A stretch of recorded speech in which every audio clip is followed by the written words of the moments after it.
Hello, everyone. Welcome back to another Tier List Tuesday. So, for this week, we're going to be doing a bit of a niche one. I just finished replaying Spongebob Battle for Bikini Bottom, which is a game from my childhood. It was one of the first platformers that I ever played. I think I had it on GameCube. No, PS2. I had it on PS2. And then got rehydrated on Steam. And I got rehydrated when it came out because I'm a big fan of the game, but I got to a part pretty early on in the game, and there was a game-breaking bug that would have caused me to have to just restart the whole run.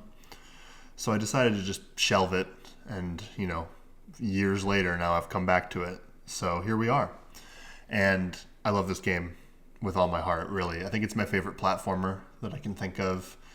Just the creativity and the love that was put into it, and the very refined sort of well thought out gameplay and level design as well is something to be admired. So we've got all of the levels here. I put them in order, and there's not very many. As you can see, this is probably going to be a pretty short video, but some of them are going to be short, some of them are going to be long. So you never know what you're going to get on Tier List Tuesday. So they don't have the hub world, just Bikini Bottom. Like, this is Bikini Bottom, but it's downtown. So let's just start at the beginning. So the goal in this game is to collect the 8 golden spatulas from every level. And some levels have bosses, some don't. If the level has a boss, it's automatically going to get more points, because I think that they're really creative and just really cute and well designed. Obviously this game's not very hard, but it is hard for an 8-year-old for sure, right? It's definitely a lot more than like putt-putt games. But so the first level you go to, you don't need any spatulas to go there. Right after you walk out of the pineapple is Jellyfish Fields.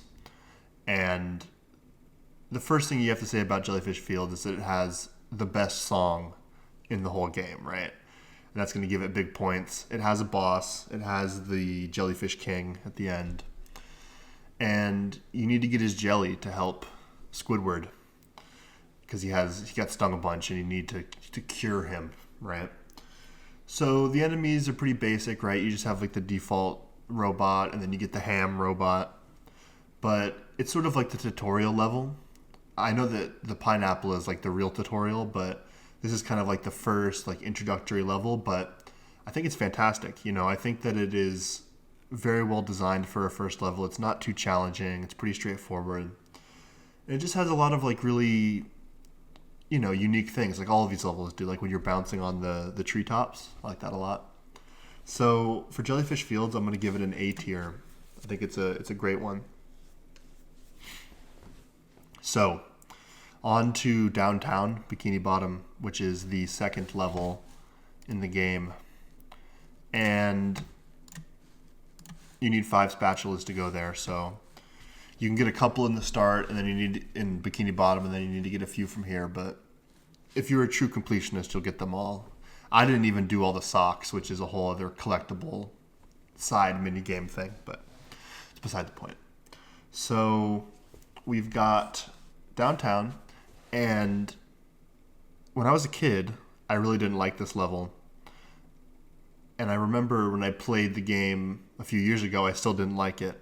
So what I ended up doing actually was saving this for the very last level before the final boss. I beat everything else and came back to it. And I still am not a huge fan of it. There is some stuff that I can say that I do like about it. I like that, it's when you first play as Sandy, and it kind of unlocks her movement. The level is like a playground for her movement abilities, which I think is really cool. But collecting those wheels is pretty annoying. I mean, it's very straightforward. You just kind of see them as you go, but I don't really like the collectibles, and my least favorite level is later to come, and that kind of has that too. And I'm not a huge fan of this one. It doesn't have a boss. It does have cool sandy tech, but I don't really rock with it. So I'm going to put it in D tier. It's not really my favorite, I'm going to be honest. So Goo Lagoon is one of the best levels in the game for sure. It has great music. Man, my webcam is blurring a lot today. I wonder why that is. It has great music. It has very creative level design, like when you go into the sand castle and you kind of have to hop along above the water.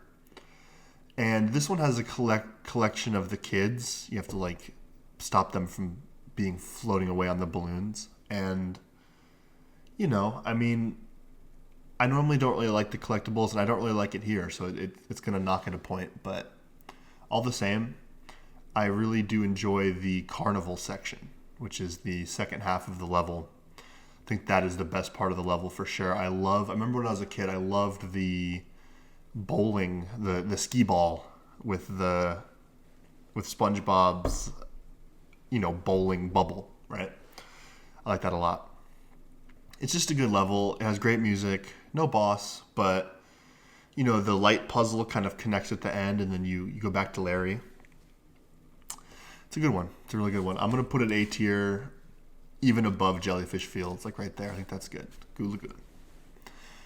So the first boss of the game, the first real boss, because, you have King Jelly in Jellyfish Fields, but the first of the three main bosses is Giant Robot Sandy. You fight them in the Poseidome from the show, and it's great, I remember as a kid I had a really hard time dodging the clothesline with both, with the arms and the legs.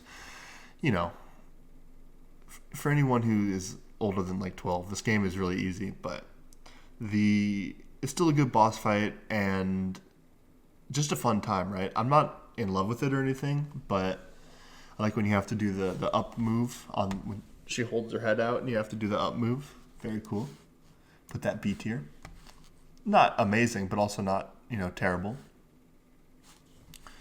So the Mermalayer is one that I'm sure has caught the ire of many gamers, even adults playing this, for a few reasons.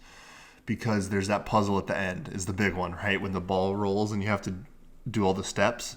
I actually kind of like it. I think it's pretty cool.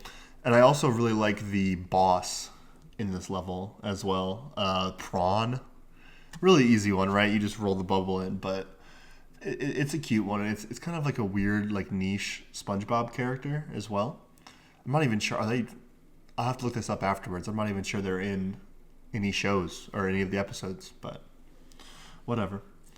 A lot of people will probably have this in D or F. I actually like it. I think it's a good level. I love the part where it's just like a gag, right? But the invisible boatmobile. I remember when I was a kid, I always thought that you're supposed to do something there, but I'm going to give it a B tier behind, even above the boss fight. I like it.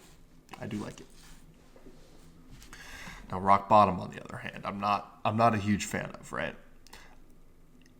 It introduces my least favorite enemy in the game, which is the sleepy robot that you have to sneak up on. And I like the museum part with all the parkour you have to do, but the level besides that feels really convoluted in terms of like all of the different rooftops that you have to go on and the different surf sections. And I'm normally a sucker for surf sections, as you're going to see, but this level just isn't really it. It's not awful, but I think this is like truly the most C tier level that there is. So that's where it's going to go. I'm put it in C tier. So Sand Mountain. Now Sand Mountain is probably my favorite level in the game. It is 3 mini levels with time trials for long surf sections where you're surfing down Sand Mountain and you have to beat the time trials of Mrs. Puff, Bubble Buddy, and Larry. And oh my goodness, it's fun, right? It's just the most enjoyable part of the game, I feel. I like the little hub overworld too, with just kind of like the lodge and having to like do the flip with Sandy and stuff, but it's a good one. It really is a good one. And it's pretty short too, like unless you get stuck on the tracks, it really is a short one because you get 2 spatulas per level, per track if you do the time trials. So overall though, there's 2 levels that are my 2 favorites, and this is one of them, so it's going to go in S tier for sure.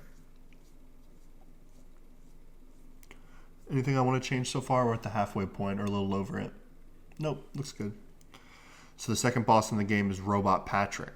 And I remember when I was a kid, I actually got stuck on this pretty hard. I don't know how. I just sucked, right? I just sucked as a kid because, it's just more of the same, right? But it's not actually more of the same. It's a very creative sort of encounter, but pretty easy nonetheless. You bubble bowl his back when he falls over. But another great one. I love the environment in this one particularly. It feels very, dismal. The acid swamp yard that you're in. But overall, another good one. I'm going to put it above Robot Sandy and below the Murmalayer. 2 B tiers for the bosses. So that's good. Rock Bottom didn't have a boss, right? No, it didn't. Okay. Man, this is going to be a really short video. Only a maybe 15, 20 minute. Boy, that's all right. So my least favorite level in the whole game is without a doubt Kelp Forest. It is really convoluted with the hopping along the river and the tiki puzzle where you have to bring the 3 stone tikis. It's not even that it's hard. It's just that it's convoluted. It's very like a lot of these good levels like Jellyfish Fields. Oh, okay. Like Jellyfish Fields, Goo Lagoon. What are some other good ones? There's one more down here that's the case, or 2 more, where you can kind of just like get in this rhythm and just like speed through the level, right? But this one is just so convoluted, and by far the worst part of this whole game, I'll put it up right here, is this room. This room is so annoying. The amount of times that you have to hop back down and do different like sequences and switch characters. It's just so convoluted. And I know I beat this game as a kid. I do not know how I got past this section, because even now it like took me like a few like iterations to actually get it done, right? And oh man, it was just terrible. Definitely F tier, my least favorite in the game. So it's good to know though that the other 2 levels in the last third of the game are actually fantastic, right? So we've got the Flying Dutchman. And this one to me is just like a really strong late game feeling level in terms of like the amount of like more difficult enemies, right? Like the big guy with the shield, there's a lot of them. The new implementations of the puzzle where you have to wall jump, and I love that mechanic. It's in the movie game too, right? But it just feels like a really solid late game level. Like you're playing it like, okay, I'm near the end of the game. Like you can just tell compared to the other stuff. And the puzzle with the 2 ships is a little like tedious and kind of long. At least it was for me. Maybe I suck. But, you have to fight the Flying Dutchman as Sandy, and that's like the easiest boss, but it's still cool, It was an overall really enjoyable experience. I'm going to put it in between these 2. I think that's a good spot for it. Okay, so the last sort of main level of the game is SpongeBob's Dream. And I think that this is by far the most creative and frankly enjoyable levels. I mean, I would say Sand Mountain and this one are comparable in enjoyment, but SpongeBob's Dream is much more creative. You go to the 4 different characters' dreams. You go to Sandy's dream, Squidward's dream, Mr. Krabs' dream, and Patrick's dream, and you're in SpongeBob's dream as like the mini overworld, right? And special shout out to that first jumping puzzle. I feel like I fell like 5 or 6 times because I was just being really impatient, but it's not even a puzzle. It's just movement, right? But let's go through the dreams. So we've got Sandy's dream, which is, in my opinion, the best section, the best racing section of the whole game. The best,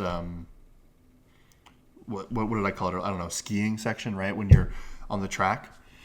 So cool, so creative with all of the imagery around you, all of like the Western buildings and stuff. Very, very cool.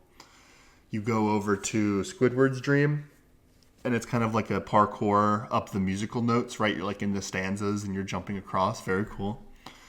And I'll say that Mr. Krabs' dream is definitely the most difficult part of the game in terms of like the combat, There's just a lot of enemies at once, and it wasn't too bad still, but I did die like twice, I think. You just have to kind of like whittle the horde down until the burgers like split and you can hop up on them.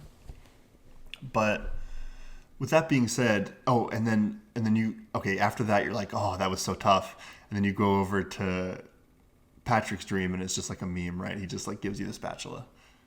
Very cute level. I'm going to say it's my favorite level in the game. I'm going to put it right there. Do I like Sand Mountain more? I literally think these two are tied, honestly, but I'm just going to put it like that. So, the final boss in the game is Mecha Spongebob, and it's like a Souls-like two-phaser, right? You've got, excuse me, you've got the sort of outer phase where you know, 9 health bars, 9 ticks, and definitely that phase alone is harder than the other two bosses, just because of the speed of some of the attacks that come out. But then you do that, and then you have to go inside Robo SpongeBob's head and sort of do the, destroy the brain, right? And I love at the end when you have to shoot the homing bubbles into like the core of the brain. Felt very like old Star Wars-esque, right? The end of the trilogy. And it felt very climactic. So I enjoyed it quite a lot. I don't think it quite reaches the heights of S tier, but I am going to put it in the very, very top of A tier. So an exceedingly short tier list Tuesday this week, but these are my levels. From the bottom up, we've got Kelp Forest as the absolute worst. We've got Downtown Bikini Bottom is kind of like just not nearly as enjoyable as the rest, in my opinion. We've got Rock Bottom as the most level ever.